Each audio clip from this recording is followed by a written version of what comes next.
Thanks, Live. Well, all those honors, plus $5 would get you a ride on the New York subway. It's fun. I'm happy to be here and talk about a little piece I've done recently. And so I see you have an hour, so I should stop maybe before the end of the hour, or do you take questions to go along? Whatever. What's the law of land? Questions at the end, stuff about 10 minutes before the hour. Take time for questions. Sounds good. Sounds good. Okay, so this is something I've been doing a little bit of work on COVID, but not trying to be all COVID all the time like some people have been. So this is kind of a spin-off of work I've been doing on the women's trends in women's labor supply, and kind of gotten involved in thinking about why over time women's participation was rising for many, many decades, and as you may know, kind of turned around, and around 2000 started declining. But then I started following all this stuff on COVID, so I'm going to talk about my kind of exercise here, and love to get comments because I'm sure everybody has their own view on this, and I'll just describe what I did here. And the word projections there is the key word here. I'm just going to try to project what the possible impact of COVID might be on women's human capital, that is their skills in the labor market, use the common economist concept of that. I'm going to measure it just like most economists do, which is the hourly wage rate. So I'll make some more comments about measurement. But I got to say offhand that I'm going to emphasize this throughout. The COVID pandemic is very complicated, and it's very unusual for a recession, really different than any other recession we've had. And there's no way I can capture everything that happened, in COVID. But I'm going to try to do my best for some things and to see what I get. So I'll elaborate on all that as we go along. Okay, I follow the work by economists more than anything, and they jumped in with, both feet, tremendously, and a tremendous amount of research, and a lot of that is on women. And if you followed it, you may or may not have quite a bit of very, very interesting work done by a lot of really good people. And if I can add even anything to that, I'd be happy. The women's employment has, most of the work has been done on just the impact, and I'll show you some numbers on the excessive impact, you might say, on women during the pandemic. For the features, I'm sure most of you are very familiar with the reasons for it, why it was excessively important for women, and in fact, it was the first recession really in which women's employment fell more than men's. That's the first time in U.S. history in past recessions, which has been primarily affecting men. And so this is going just one step beyond that, which is saying, given that women's employment did drop during the recession and were impacts, did that have any impact on their future skills? And I'll elaborate on why that might be, but that's the only increment here. And it's just going to be a projection, what might be. And as usual with recessions, the concept here is suppose the recession had not happened. Well, it did happen. What might be the effect on women's future human capital, skills, careers, and so on? I'm not going to do a very long run projection. It's going to be a very, very short run. And I'll talk about why and what you might think about longer run impacts. I think that's really important, but it's not what I'm going to do here.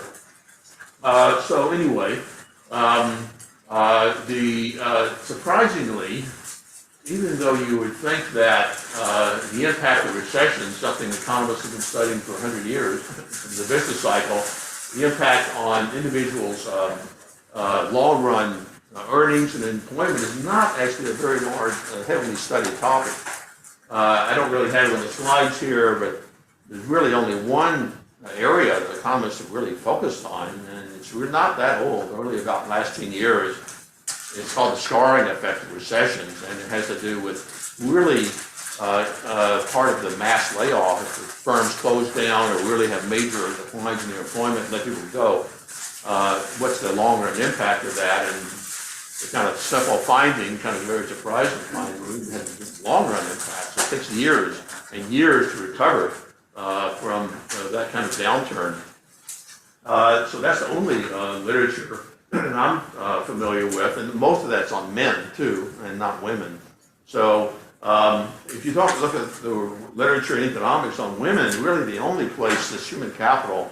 I wouldn't say the only, but the major well-known place where the impact of not working on your future career has really taken place in the so-called motherhood penalty literature, which you may be familiar with because it's used in a lot of different disciplines, but just really simply taking time off to have and raise children and then re-enter the labor market. It takes a while to recover from that, and you lose skills.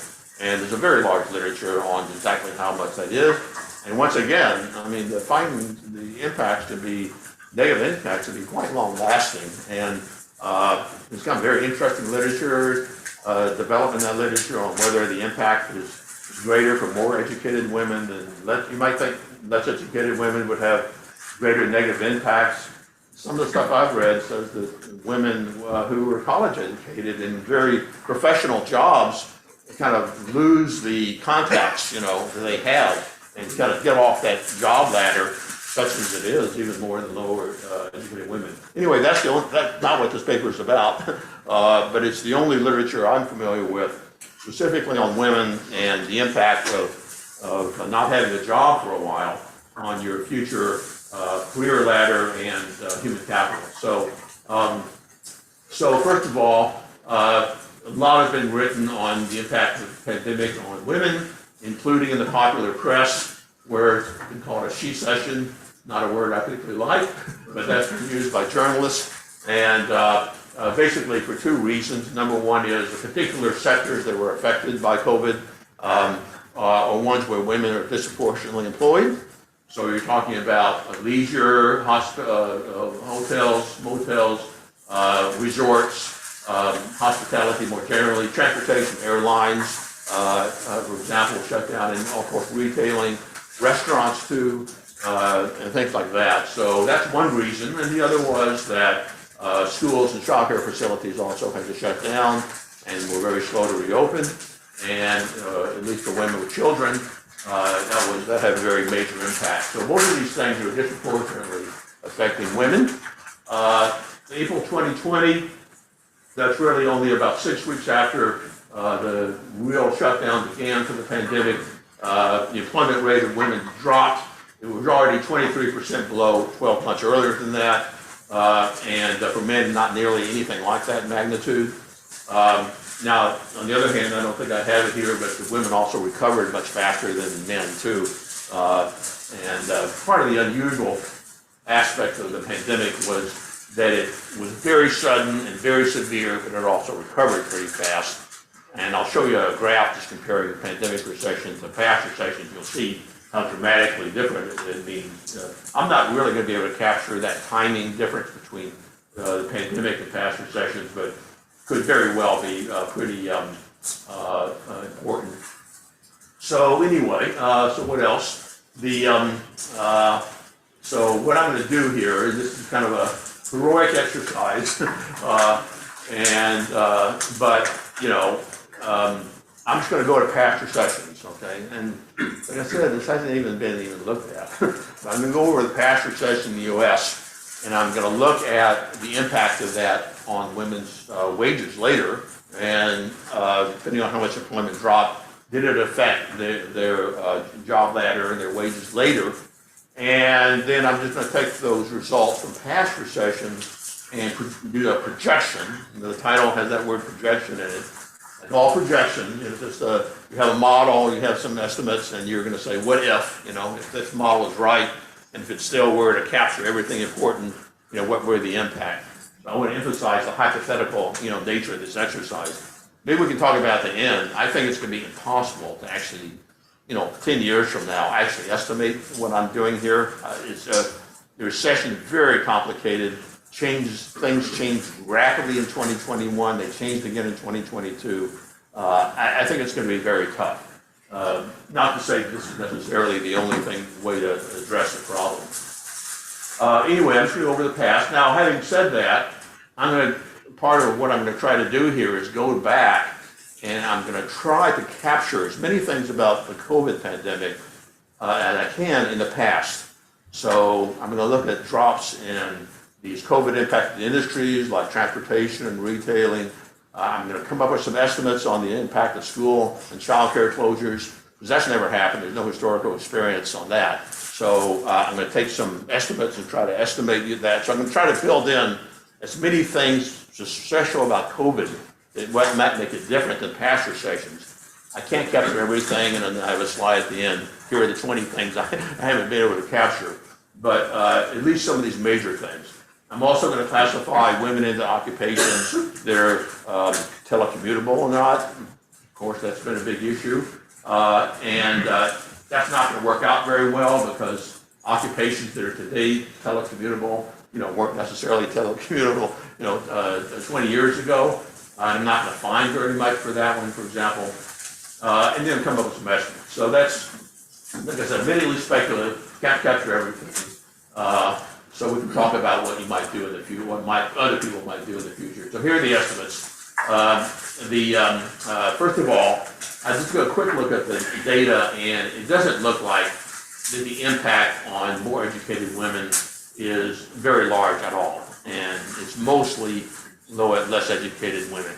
And I'll show you some numbers for that, but that's widely known, I think, when you look at whose employment dropped and who didn't, and it's probably even reinforced by the easier working from home, for more educated women. So in fact, I'm not going to look at more educated women. Only less educated women defined as women with less than college education, okay? And on average, the impacts were about 1 to 2% 1 year out. Okay, that's my projection, just give you the result, which is not a very large number.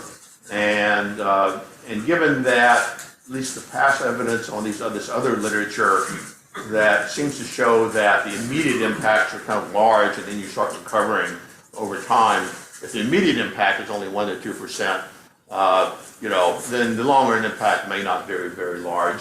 And coupled with what we now know, which is that the labor market like flip-flopped and suddenly became, instead of a labor surplus, completely excess demand with all the vacancies and everything, I would expect recovery to be pretty fast. But that's just my interpretation of what's going on and why I don't think 1 to 2% is very big. Having said that, I'm going to do all this heterogeneity work, and for about larger than 1 to 2% for mothers, okay, kind of lots of stuff here is expected.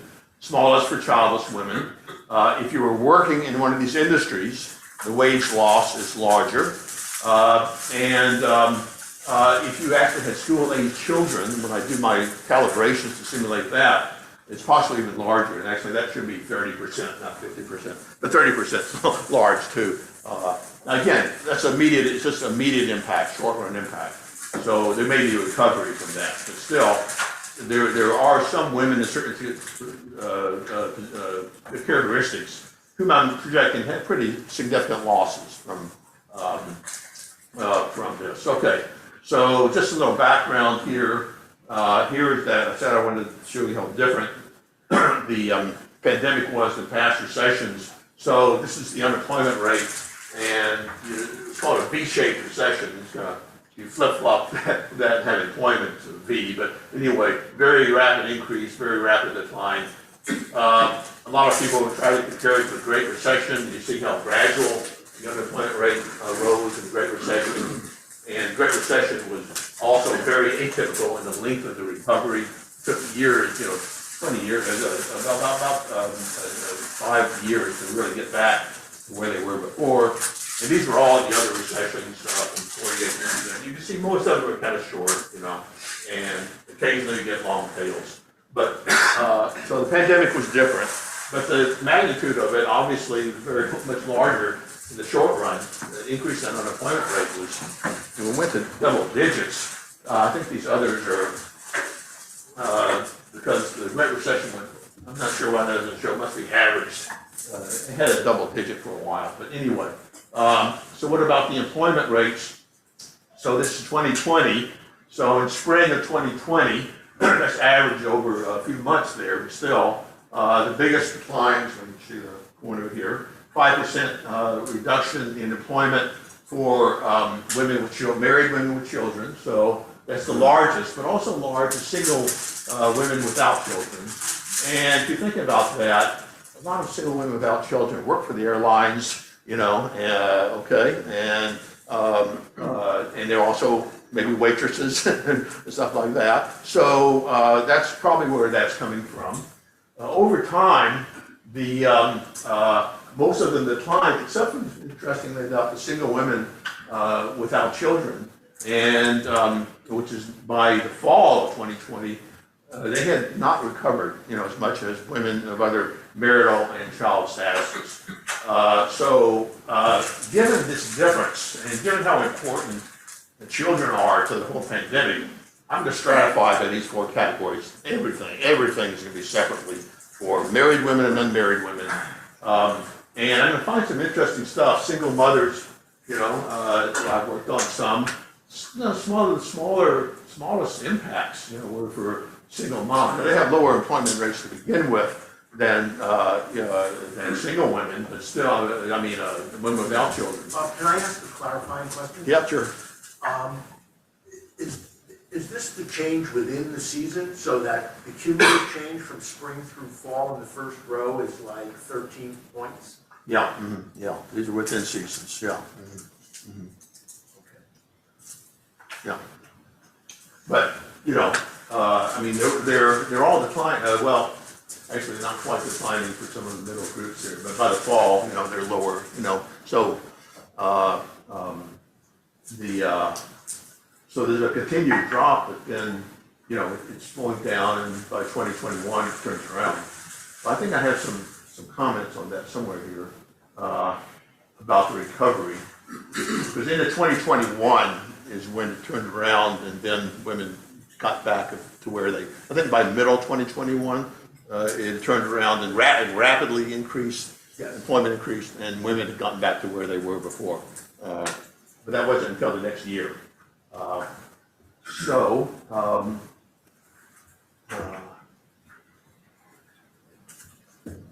It's not working anymore.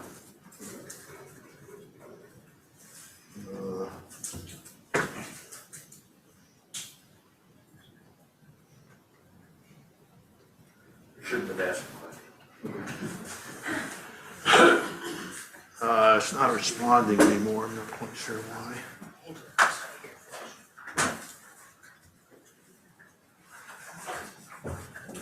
We got our tech specialist coming right away. I'll try, and then if not, we can. Let me try it on with, that doesn't work out. Yeah. So, okay, so that's still working. Okay. I'll check here. Yeah, You can hear what we. I can just use this. Yeah, sounds great. Okay, anyway, this is just documenting stuff I think everybody knows. These are childcare closures, percent of adults with children by age group and who said they were not working because of childcare issues. And, over there on the right, some men also said that they're not working. Yeah, it's now working. Okay. You're good. But among women, larger than men, not surprisingly, they said that's why they weren't working. And more in this kind of middle age group, 25 to 44, than if you included younger or older women. So not surprisingly. This is more numbers. 93% of households with school-age children report some form of distance learning. I mean, the schools all closed down, so why it's not 100%. This is the industry impact. So this is the negative percent in employment, and this is not for women. This is for the whole industries, men and women, but still, as I said, these are industries that disproportionately to women. So, the February to June, so this is the worst period. Okay, so you got over 38% reduction in employment in hotels and motels. And the air transportation, 25%, food services and drinking, 25%. So you can see those numbers there, not surprising.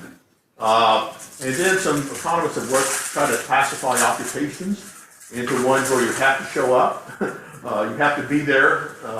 If you're a waitress, you can't work from home for that. So they try to classify all the occupations into those that kind of, without looking at gender, which ones are inflexible and you have to be there, and where also you have a high contact with customers.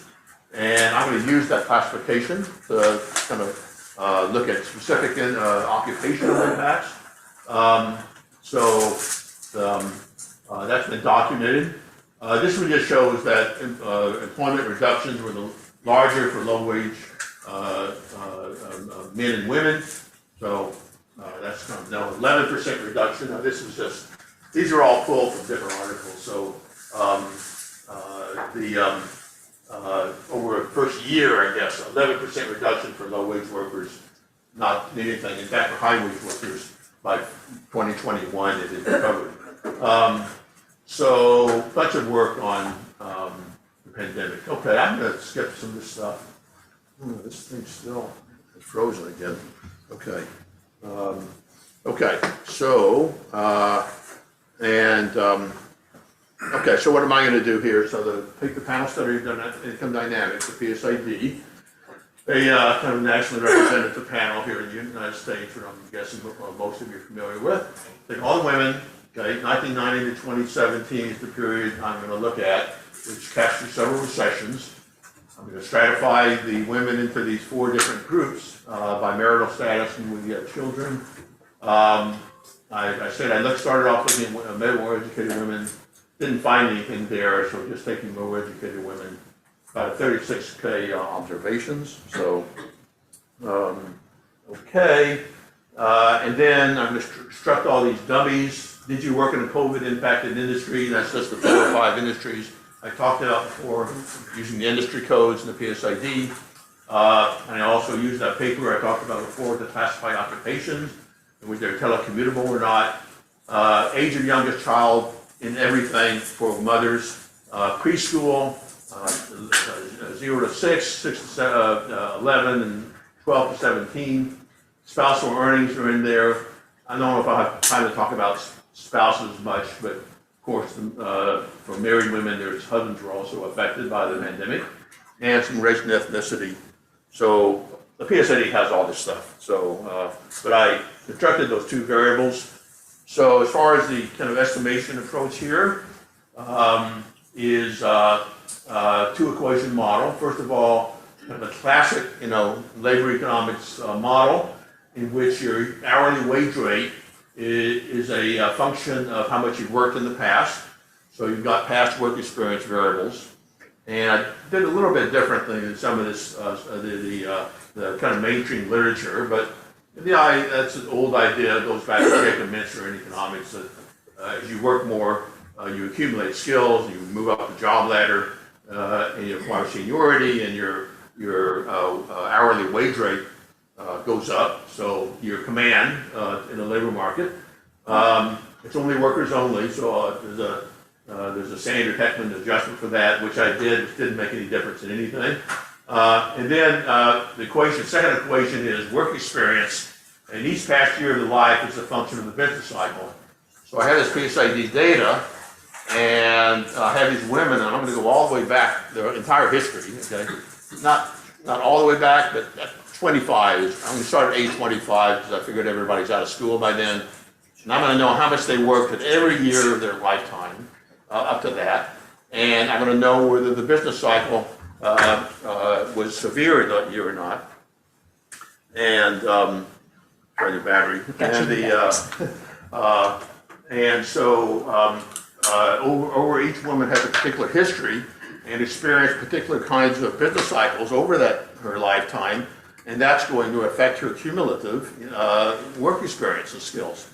And if you've had a lot of recessions over your lifetime, you're worse off than you haven't had any. So, thanks. So that's the basic idea.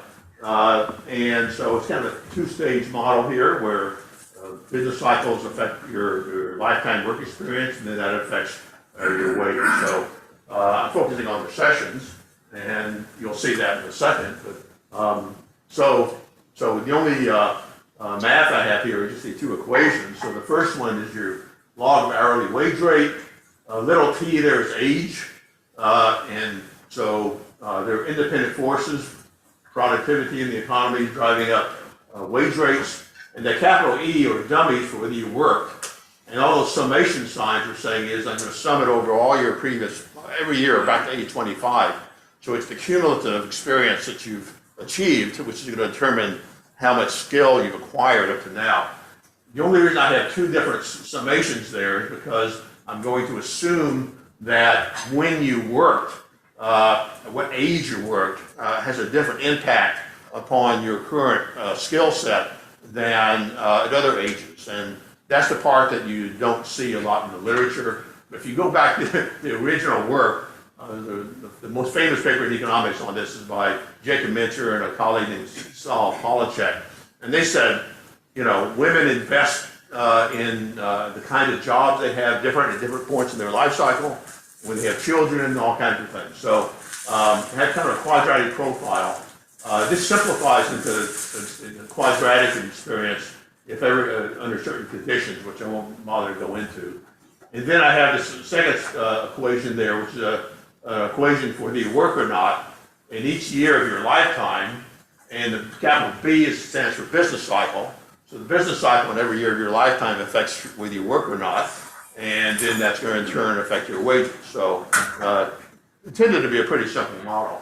Now the X's here are all these things like whether you're in a COVID industry or not, whether or not you're in telecommuter occupation. So those are in the equation. And I should have added to the equation, but I'll have interactions between X and B, which is to say, for example, if we go into recession and you're in a COVID and you're working in the transportation industry, does that have more of an impact on you than if you've not been in that kind of industry? So really, let me just say there are two different aspects to this. One is, if you go back to our past recession, first of all, were the same COVID industries ever affected, at least to some degree? So did transportation decline? Did retailing decline? Did hospitality decline? That's one factor. And because women disproportionately work in those industries, that by itself might kind of lead to a greater impact. But then there's the extra impact of you yourself, work in one of those industries, where you're going to more likely be affected than a woman who's not working in those industries. So there are really two variables that are going to be in here. One is, did those industries decline in that particular recession? And number two, were you in, that's an individual variable. That's an X, but it'll be interactive with B. Okay, so the business cycle, I keep this saying business cycle. I'm going to measure 4 different ways and try all different variations. Unemployment rate in your state, or you're in a state where the unemployment went up a lot. I'm going to look at the per capita employment. It's called the employment population ratio, per capita employment. And during a recession, that drops, and then it comes back. And then the third one there, specifically, I got data on employment in every state going all the way back. I have to go back all the way to 1960 because the ages of women I'm taking here, if I want to go back to age 25, I've got to go pretty far back. This data is all available from the BLS. And so I measured, in that state was what's the employment percentage in the COVID, COVID affected industries to see if even in past historical recessions, it had more of an impact. And I'll just use that when I make my projections.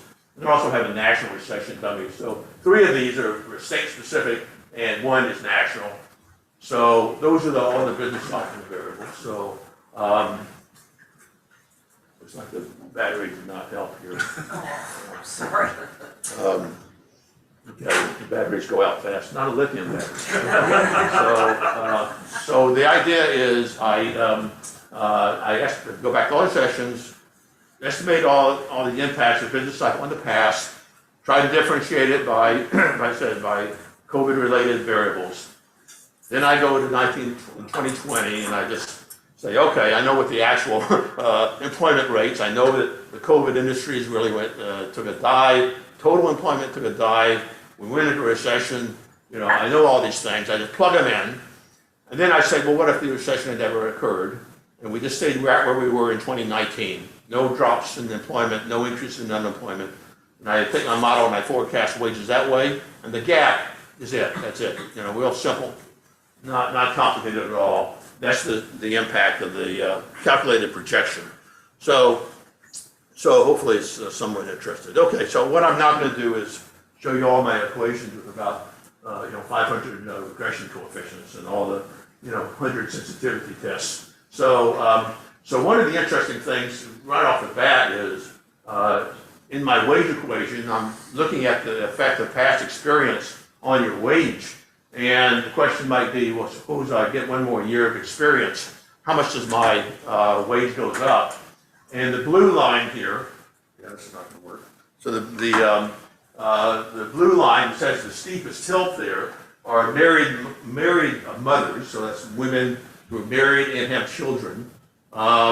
It's a pretty good, if you start off at zero, it's about 13% increase in your wage for 1 year of work, which is a pretty healthy increase. But it does decline over time, and that's very familiar to the general literature on human capital, both for men and women.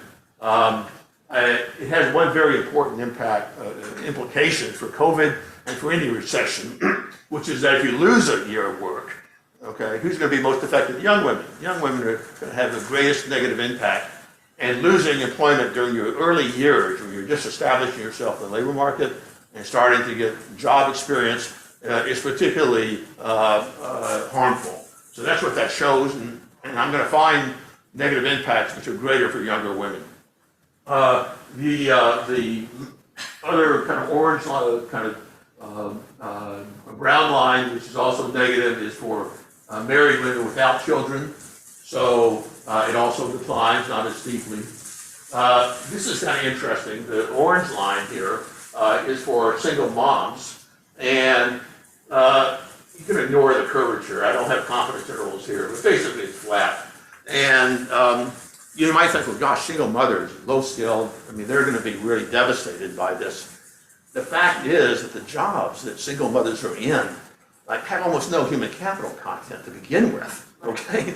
And you're out of work for 2 years, you come back, you start off where you were before, it's like an unskilled job, You're a hairdresser. How much skills are you going to lose, from being a hairdresser if you're out of work for a year or two?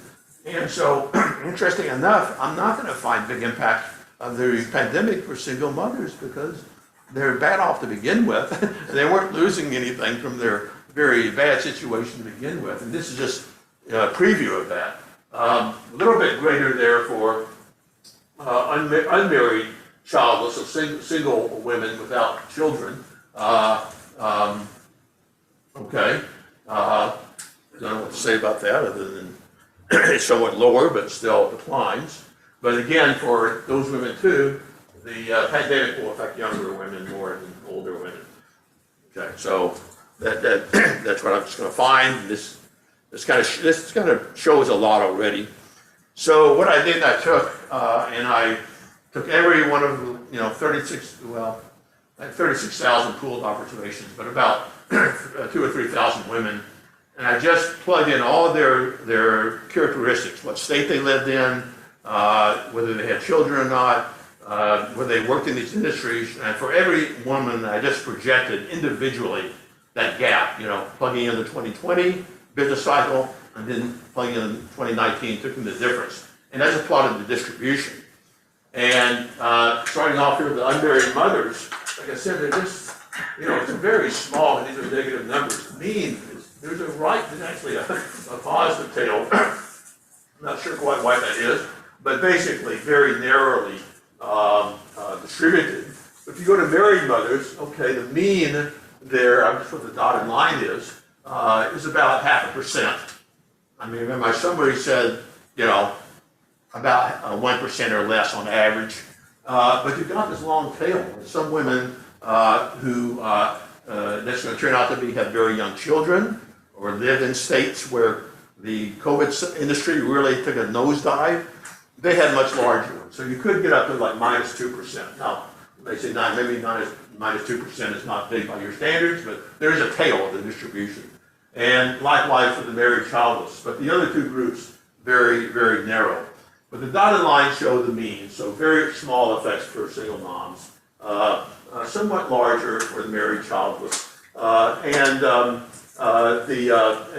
about -0.7 for married childless, less than 1%, and about half of 1% for married mothers on average. So, you know, I mean, I think it's fair to say those seem kind of modest to me on average, but there is a distribution. So this is just doing a counterfactual exercise on your human capital. If you take all the states during COVID, remember I'm doing the state-specific variables. I look at the ones where total employment dropped the most, and the other half, kind of dividing into two samples, and other states where the total employment dropped less. And so it's completely unsurprising that if this is kind of confusing, the vertical axis is negative, so the higher the bar, the more negative the drop. So if employment did drop, employment dropped more, more than the median, then you get bigger reduction. So you get the -0.4, so I don't know, maybe not that large.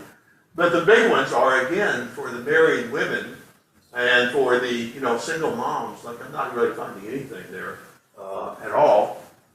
This reflects the other results.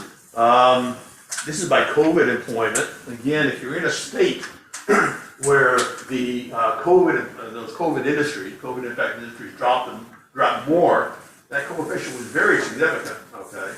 And I'm not differentiating by whether you're in the COVID industry. Just if you're in a state where COVID industry employment dropped much more than in other states, you get much larger reductions in the wage than you do if you're in states where it didn't drop as much. That's just reflecting the fact that coefficient turned out to be very significant in the regressions. I'll skip the unemployment rate. Here's the age. And again, the blue and the red bars are, again, the married women, not the unmarried. So, the unmarried don't have big impacts. But the blue one, remember that married mother's line, rate of return for work experience was pretty negative. So that's really what's responsible for the blue lines there, this dropping in magnitude. So for young women, 25 to 29, my first age category, quite a bit, -0.6 reduction. Women 50 to 54, married mothers 50 to 54, much less. For married childless, it's kind of interesting. I haven't really explored this quickly. It doesn't drop, but then also the older married childless women have really large reductions. That turned out to be there in the age gradient.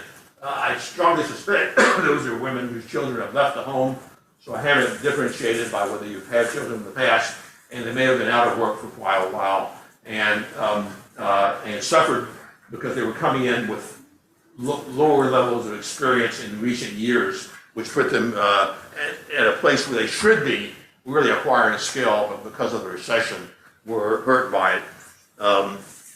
So there's that. So this is now whether or not you, the woman herself, worked in the COVID industry, not whether she's lived in a state where COVID employment dropped. And maybe it's not as big as you would have thought. If if a woman works in the hard hit industry, somewhat larger reductions than if you didn't, but not nearly as much as the impact of being in a state where the COVID employment dropped entirely. Going the direction is expected, but not very large in magnitude. I did everything separately by the age of your youngest child. Very large, single moms, again, are the red, almost nothing there. Kind of interesting, I'm getting bigger impacts for women whose kids were in high school or older kids, and I have some ideas for why that might be, but and that won't show up when I look at schools, but I mean at least preschool childcare, but that's not a childcare relevant phenomenon. Okay, what about childcare and school closures? Like I said, I can't do anything historically with that, but there has been some work on it.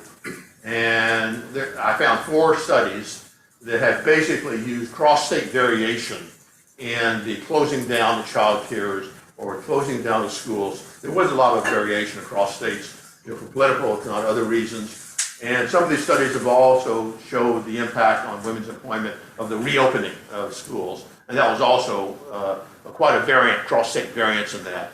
And they all show effects exactly as you would expect. The states that early mandated child care closures had larger reductions in mothers' employment. States that reopened early had big increases in women's employment compared to states that didn't. The magnitudes and the impacts, about 2 percentage point employment on kind of give or take. So my paper describes these studies that have been done and how I tried to take their numbers. Basically, I just added it to the impact. If a study showed that for biggest education group in this marital status structure for a woman, that the child care closures reduced employment by 1.5%, I just tacked on 1.5%. I can't really combine it with the other variables because I don't have that kind of a cross variation. So here's what you get. You get, pretty big, not surprising, married mothers. And again, I find these studies actually show that there were big reductions in employment for women with kids in this is a combined, the child care and the school. So I have in the paper some tables that break them out. So also very large for all of them. So this is all on top of, these reductions are on top of all the others I showed you. And so that's how I get up to maybe 2, 3, 4% for these kind of women. In fact, minus 0.3. So these are the largest. When you tack these on, these women are the ones who had the largest reductions. The final thing I did was look at part-time and full-time employment. And all I show here is the marginal returns. And this has also been found in a lot of other work. Basically, part-time work doesn't do anything for you as far as your skills go. The kind of jobs that employers offer for part-time work don't have a lot of human capital content. You're not being trained at something that's going to benefit you. So when I estimated these earnings equations, instead of just having employment, I had full-time employment and part-time employment. The dotted lines showed the part-time employment completely flat, okay? And not even that, positive. In fact, they're often negative. And the counterfactual here, if I work part-time instead of full-time, my wage actually is going to be lower than it would have been if I'd worked full-time. So I'm not going to show it. I did some simulations here, but what happened during COVID, like in most recessions, was that part-time employment went way up, okay? It went way up. And so even looking at employment is not quite right because the harm was greater than it would be because if you shift from part-time, full-time employment into part-time, you're shifting into it. You're still employed, but you're in a job which is not going to benefit you in the future on average. These are, of course, averages. So, I got bigger impacts even of COVID from this. So anyway, that's pretty much the exercise. What aspects of COVID? I'm sure you're all going to add to this. My list here. That spike, I would guess that the impact, these may be overestimates because the recovery was so fast, whereas like something like the Great Recession, which took 3 years to recover, perhaps recovery, and my data, all my projections are based upon past recessions, so I'm not capturing that particular aspect of COVID. Working from home is very hard to capture. I didn't even show you a graph for impacts for telecommutable versus non-telecommutable. Because historically, those occupations just not have had very much difference in the impact of recessions on their employment and their wages. But we know, obviously it has in this one. Maybe not for less educated women, that's a good question. Maybe I should go to that literature and try to do some calibrations there. Obviously, I'm not doing anything with the direct impacts of COVID on health. The fear of going to work is something that wasn't presumably true in past recessions, so maybe the employment reductions were greater than than I would forecast for past recessions. I'm not sure that would make any difference to your future human capital. And then the long run impacts, as I said, the literature on related topics that's been done always shows some recovery. I plan to do at least a little bit of exercise on data from 2021 and 2022, looking to see if women who were in COVID impacted industries changed to a different industry and occupation. And of course, there's been a lot in the media about the Great Resignation and everybody changing jobs. Anyway, wages are going up now across all occupations. So maybe there was even a faster recovery from COVID. There will be than in past recessions. I'll have to see if that's true. But I'm only doing 1 year out right now. My view, I said back in the beginning, is that it's going to be very hard to really estimate this after the fact. So we go out 5 years from now, and we have all our data on women's earnings and wages after the recession, hopefully all over. Although we might have another recession this year, so that's going to complicate matters. It's going to be a very difficult thing given the very uneven pattern of the business cycle in the COVID, the rapid recovery, the fact that we're in a labor shortage situation right now, with vacancies, unemployment ratio very high. Anybody can get a job who really wants one. Wage rates are going up. To capture, let's say, that counterfactual in 2020, what would have happened if we had not had that particular recession, holding everything else fixed, I think will be very difficult. But there's certainly going to be a lot of work to be done. And I was particularly interested in the occupational change that women might make. So we'll come back 5 years when the data is actually available. So anyway, that's the nature of the exercise. Be happy for comments, questions, suggestions for other things I might be able to do. So I'll stop there.